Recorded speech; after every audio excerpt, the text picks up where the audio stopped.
સાયટિકાનો દુખાવો આજીવન ના મટે. જો તમે પણ એવું માનતા હો તો તમે ખોટા છો.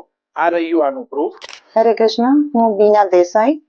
1.5 વર્ષ પહેલા મારું એક્સિડન્ટ થયું હતું, જેમાં મારી કમરની નસ દબાઈ ગઈ હતી. ઘણા ડોક્ટર્સને કન્સલ્ટ કર્યા, ઘણી જગ્યાએ ગયા, મેં મળ્યા, પણ કઈ ફરક ન પડ્યો. ખબર પડી સાયટિકા છે, પણ પેઇન એટલો બધો સિવિયર હતો કે બેર નહોતું થતું, બરદાશ્ત જ ન થાય. ઊભું રહેવામાં તકલીફ, બેસવામાં તકલીફ, સુવામાં તકલીફ, ચાલવાનું તો પોસિબલ જ નહોતું થતું મને. તો એટલા જ મેં જ્યારે ડૉક્ટર હાર્દિક પટેલનું મેં ઇન્સ્ટામાં રીલ જોયું, તો એમને સાથે મારું કન્સલ્ટેશન થયું. એમણે મને ગેરંટી આપી કે 4 મહિનામાં તમને દોડતા કરી દેશું અને પછી ક્યારેય તમને સાયટિકા નહીં થાય. એમની પર વિશ્વાસ રાખ્યો અને મારો વિશ્વાસ પૂરો થયો.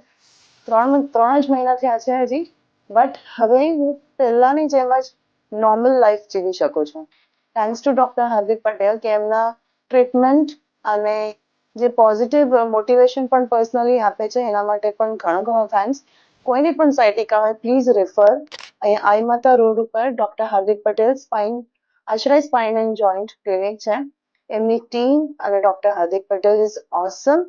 બહુ જ સારું સારવાર આપે છે, પોઝિટિવિટી ઘણી છે અને ગુડ વાઇબ્સ પણ છે.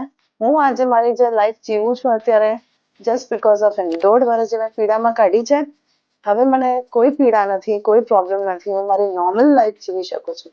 Thanks to doctor Hardik Patel. જોયું ને, યોગ્ય સારવાર કરવામાં આવે તો સાયટિકાનો દુખાવો પણ મટી શકે છે અને લાંબા સમય સુધી રાહત પણ મળી શકે છે. જો તમને પણ સાયટિકાની તકલીફ છે, દવા તેમજ બીજી ટ્રીટમેન્ટથી ફરક નથી પડ્યો, તો અત્યારે જ આ નંબર પર કોલ કરીને મારી પર્સનલ અપોઇન્ટમેન્ટ બુક કરાવો.